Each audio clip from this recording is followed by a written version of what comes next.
So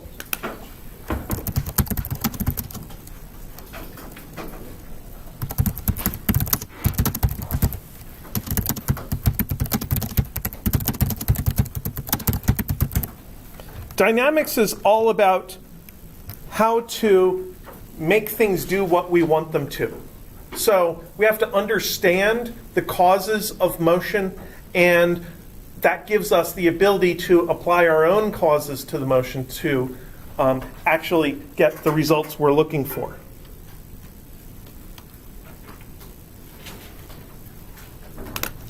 And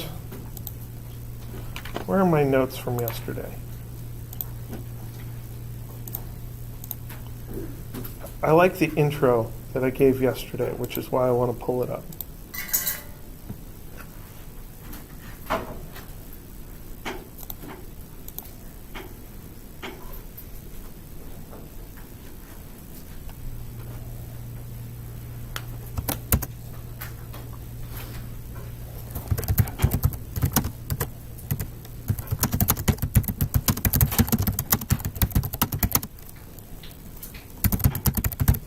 So we're going to be using Newton's laws of motion as our model of dynamics, as our mathematics behind what we see in the real world.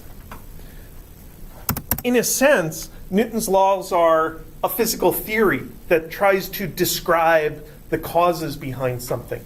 To me, as a scientist, the main difference between a theory and a law is that a law describes something and a theory explains something. And Newton's laws really go beyond just describing motion. It tries to do a little bit about explaining why different objects move around or don't move around in the ways that they do. So let's start with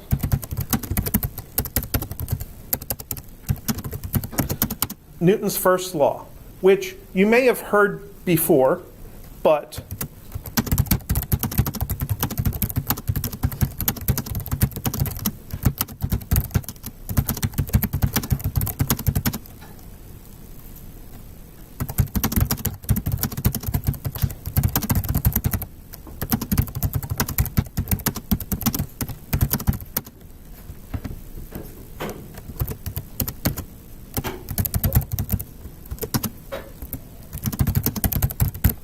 I can't type and talk at the same time very well, hence the weird pause.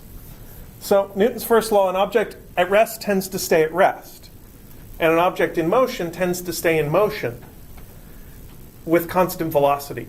And that's a really kind of a new idea, that objects that are in motion kind of want to stay in motion.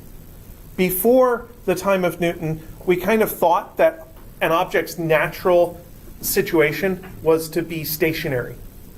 And we didn't realize that when an object that's moving slows down and stops, that is not what the object wanted to do. Something made it stop. The easiest way to think about this idea is to imagine something big and heavy, like a truck or a large boat. Once something like that is moving, it's actually very difficult to make it stop. You need some strong equipment to make something stop.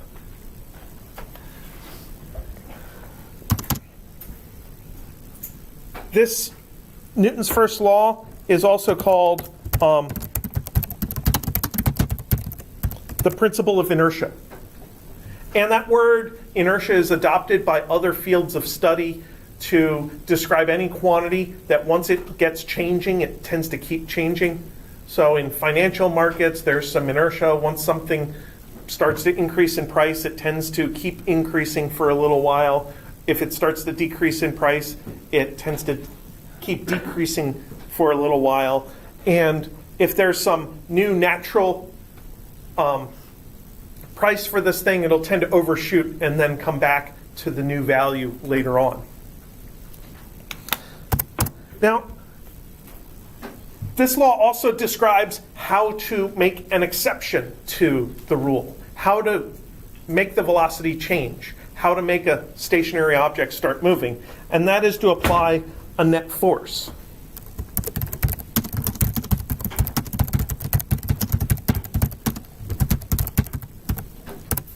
And to me, a force is a way that objects interact with each other. It is how I and the chair can come to an agreement that makes the chair go forward and gives me a little bit of a nudge backward.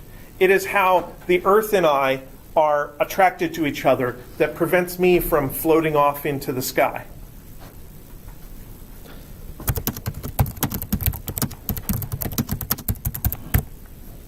And as kind of a broad definition of a force, we could say that any pushing or pulling or dragging is a force.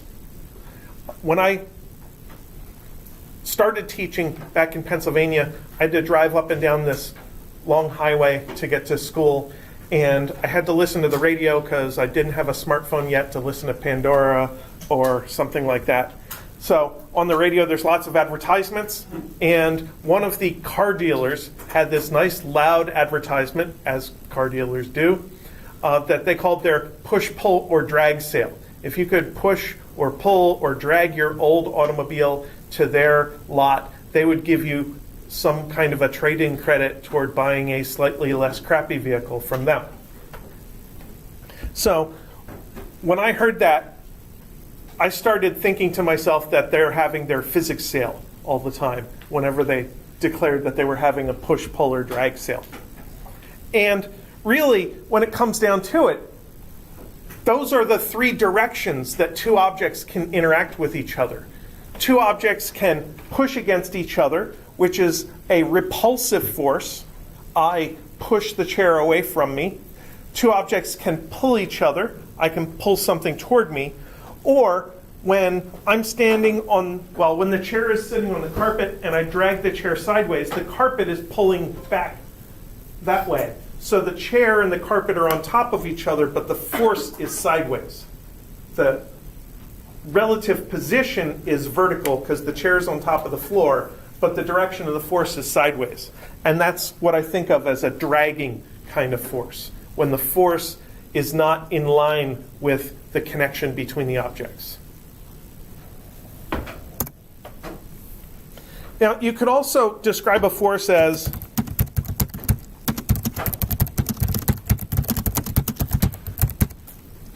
any attempt to affect the motion of an object. I'm not saying whether that attempt is successful or not. I'm just saying that a force is an attempt to affect the motion.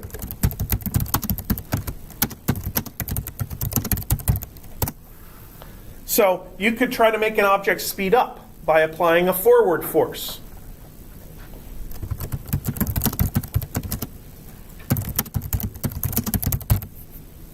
And you could try to make an object slow down by applying a backward force. And you could try to make an object change direction via sideways force. And all of these are relative to the velocity. So there was a series of questions on the test about what is happening to an object if the acceleration and the velocity are both positive. So in that case, the velocity is positive, let's say upward, and the acceleration is upward. That's going to make the object go faster. That's a forward force. One of the other questions says, what happens if the velocity and the acceleration are both negative? Well, relative to the velocity, relative to a negative velocity, a negative acceleration is in the same direction. That's the forward direction that the object is going. So that is also an object that's speeding up, if the velocity and acceleration are both negative. And then the third of this little group of questions said, what is happening if the acceleration is positive and the velocity is negative? So in that case, the acceleration is against the velocity, and that is a backward acceleration, which would have to be caused by backward forces, which is a slowing down.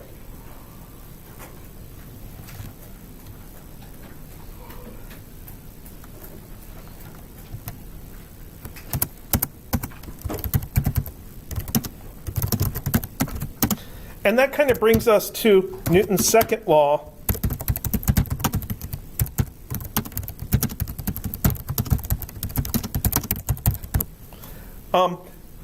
Newton's second law describes exactly what happens to an object because of force. Now, Newton's second law isn't about whether an object stretches or breaks or gets crushed or anything like that. Newton's second law is about whether the object moves and how the object moves, how we can describe its motion. And I think the best way to talk about Newton's second law is to write it down first. So I'm going to write Newton's second law in the simplest correct form that I can think of.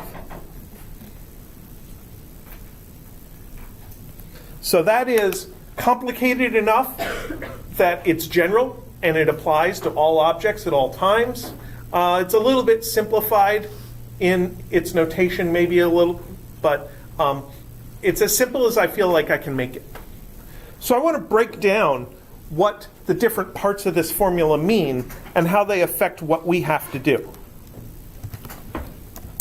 And the first part is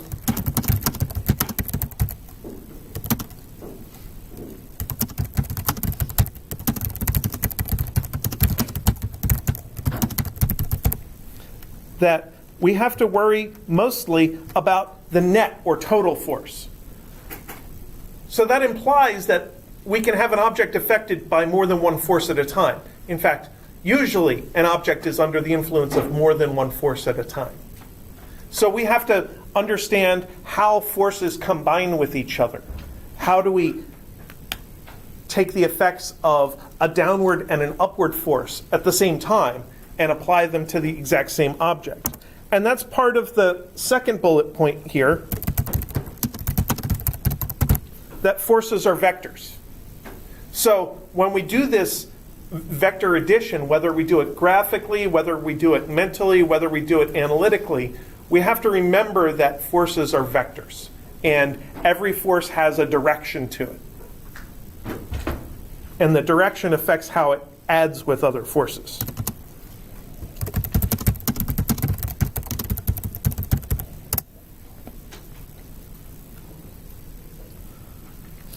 And then the third thing is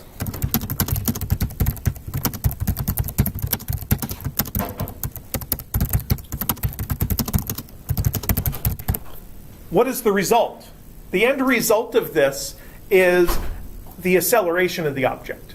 That is the object's motion in this equation is in the form of that acceleration vector. So that actually makes it kind of a pain to make objects do what you want.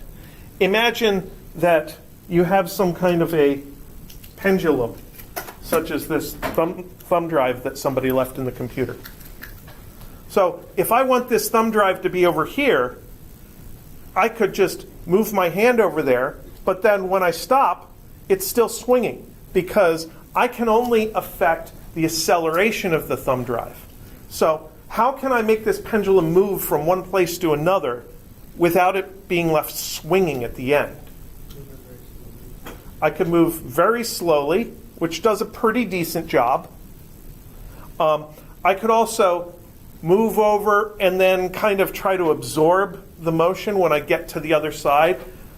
So when it gets where I want, just kind of pull it to make it slow down and then get my hand over top of the final place. So I have to really think about it in order to make the forces necessary to make the object do what I want it to do. Because I only get to control the force, which controls the acceleration of the object. So the acceleration in turn makes the velocity change, and the velocity in turn makes the position change. So there's like 2 or 3 disconnections between what I do and what the object does, which is what makes the job difficult. Now, we've developed, since we were infants, the ability to move around and make objects do what we want. So we actually have a lot of intuition about how to do this. If something is moving towards you, in order to get it to stop, you have to actually catch it. You have to somehow absorb that forward motion. So you have to provide a place for that object to receive a force in the opposite direction to slow it down. So I'm not trying to describe situations here that are entirely new to you. I'm trying to build upon things that you already understand and find a way to make them mathematical. Now the last part is mass, which is that m, which is measured in kilograms,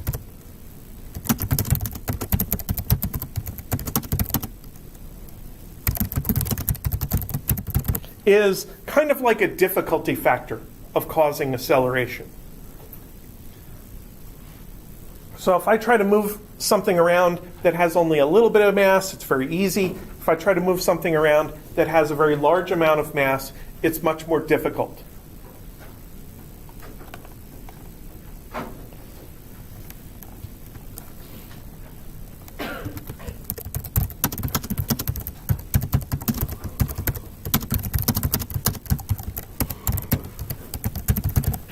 Now, forces are measured in newtons, which is actually an abbreviation.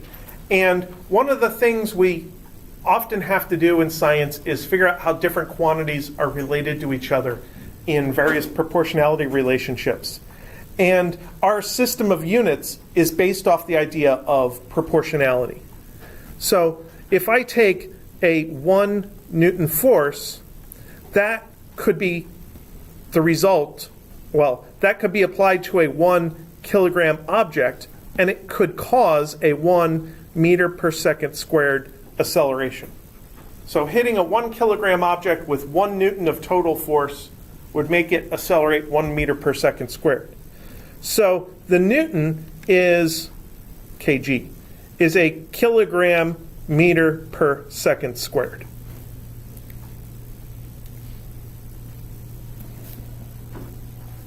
And that's why we have an abbreviation, because it would be really annoying to have to write kilogram meter per second squared all the time, every time we want to give our quantity with units.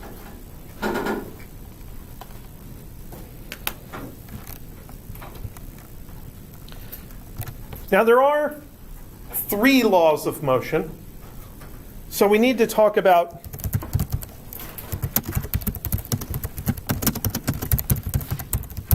Newton's third law, which is sometimes called the law of action-reaction.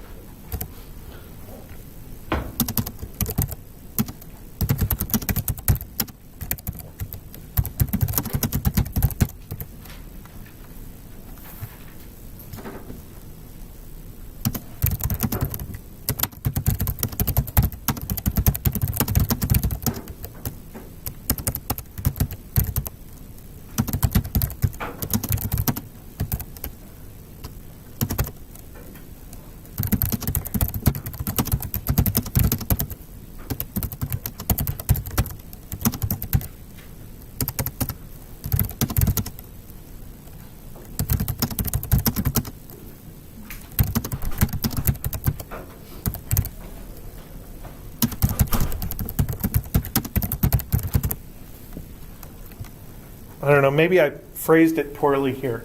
But the idea of action-reaction is, if we know that an object is being affected by a force, that force is caused by some other object. And when we have one force that exists, there is always an equal and opposite copy of that force affecting the other object. So the Earth is pulling me down.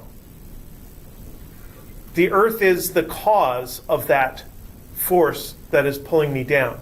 That means that there is another upward force acting upon the Earth, and that upward force is equal to the force that's pulling me down.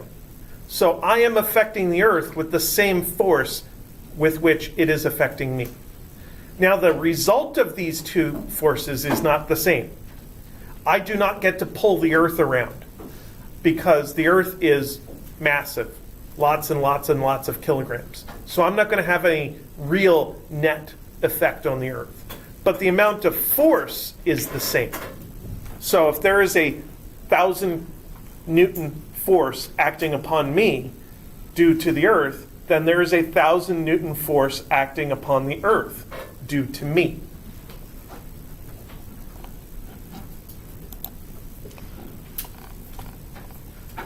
So I want to do at least one full example today.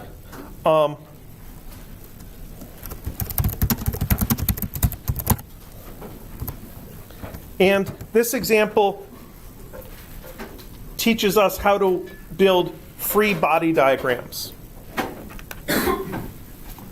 So we want to apply F net equals MA. And we need to turn F net into a list of vectors that are all added up. And sometimes it's a little difficult to keep track of which ones we've already included and which ones we haven't. Since they're vectors, they end up being either plus or minus when we take x and y components. So we need a system for keeping track of all of these things. And a free body diagram is the system we use to keep track of these things. So let's jump right into an object, M1, that is sitting on a surface.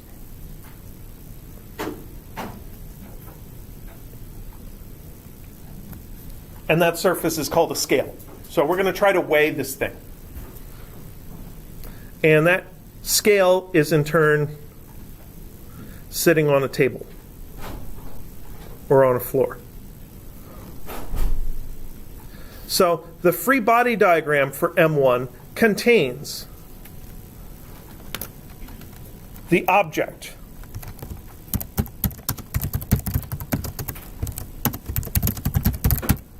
now you don't have to draw a Michelangelo quality rendition of the object when you do a free body diagram.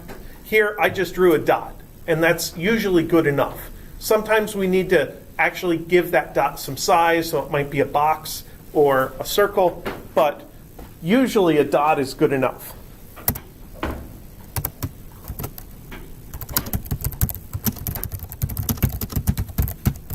The next thing we have to include is all forces affecting the object. That is, anything trying to make the object move or anything trying to prevent the object from moving.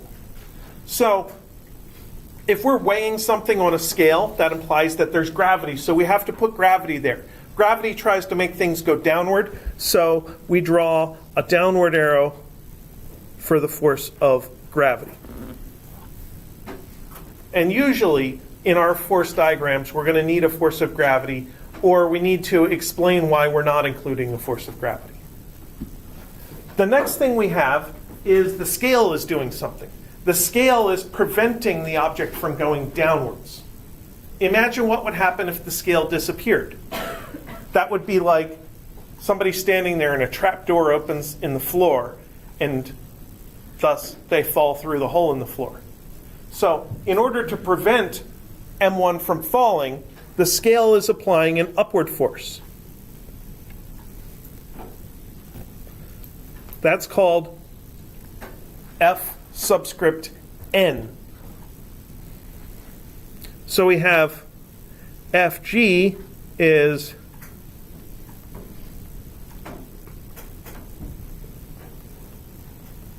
the gravity of Earth, and Fn is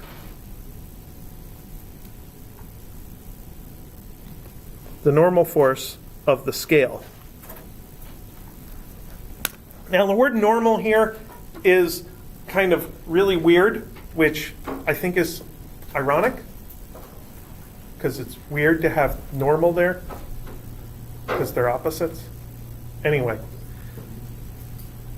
the definition of normal that's being used here comes from the idea of building something, building a room or a house or something. You want the walls to be normal to the ground. You want them to be perpendicular to the ground.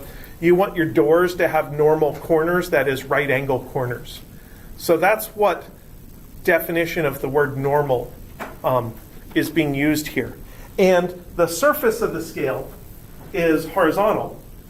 And the normal force that is caused by the scale is sticking right out of that surface.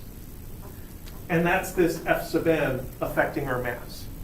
It doesn't matter whether you draw your forces as pulling on the dot or pushing on the dot. All that matters is that you get the direction right. So then those two arrows together form our list of things that we have to add up. So we could say that F sub n vector plus F sub g vector is equal to m1 a1 vector. So I've taken my big general rule, F net equals ma, and I've made everything like one level more specific. I'm taking baby steps in my analysis. So I've taken my F net and actually explicitly declared I have to include the normal force and the gravity force. The direction information is inside the variable. I haven't put that in yet, but it's in there. I've said that the generic mass is my specific mass 1, and I've said that the acceleration is whatever the acceleration is. So now, in order to really do anything, I need to take some components. I need to go through this entire equation and think about the y component of every single one of these vectors that's in the equation. So the normal force is up. That's the plus y direction. If you have a vertical force, it should just go directly into the y equation with either a plus if it's an upward force or a minus if it's a downward force. Now, as far as the acceleration goes, there are two types of Newton's second law analysis we do. Sometimes we know all the forces and we're trying to predict the acceleration. And sometimes we can observe the motion and know the acceleration and use it to learn about the relationship between the forces. When you weigh something, you kind of want everything to be stationary. So this system is at rest, and that means that the acceleration is equal to 0. So we can just put that 0 in on this side of the equation.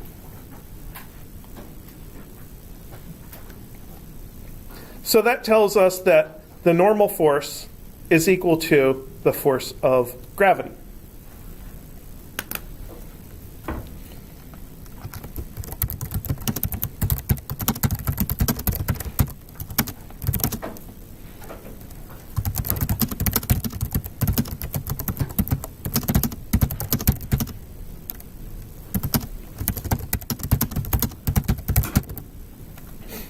I want to say for a second exactly what a scale does. A scale measures a normal force. When you step on a scale, it's not measuring your weight. It's not measuring a gravity force. The scale is measuring a normal force. And it's because of the setup that that normal force turns out to be equal to the gravity force.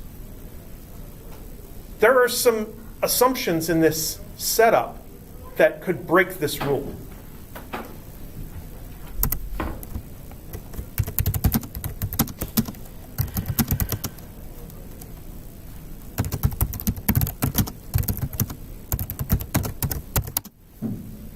So, what are the things that I had to do in this analysis in order to finally get to this result right here? Something between F net equals ma and this point. What's one of the things that I did? I said that there were two forces acting on it. So,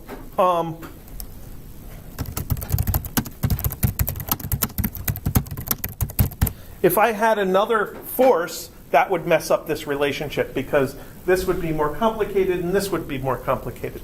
That's a pretty good one. How about turning that into 0? When I said that the acceleration is 0, that was because of what I observed, but in a different situation, maybe the acceleration wouldn't be 0. So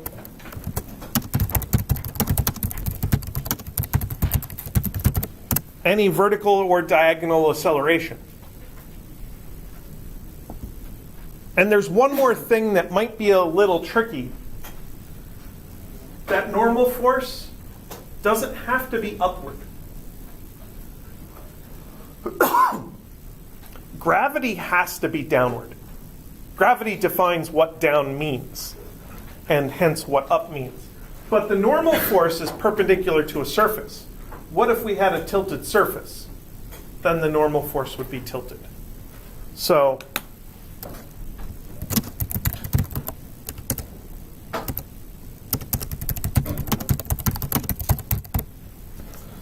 a diagonal normal force would do that.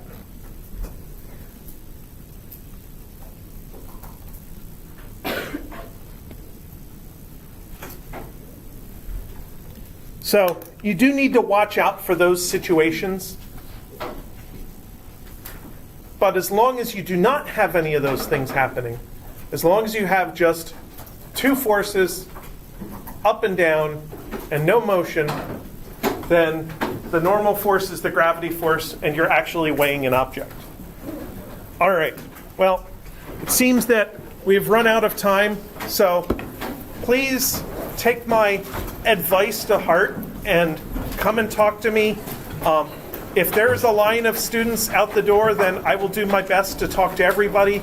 If there's enough demand, we'll try to find an extra time during the week to call an extra review hour or something like that. But I need to talk to more people.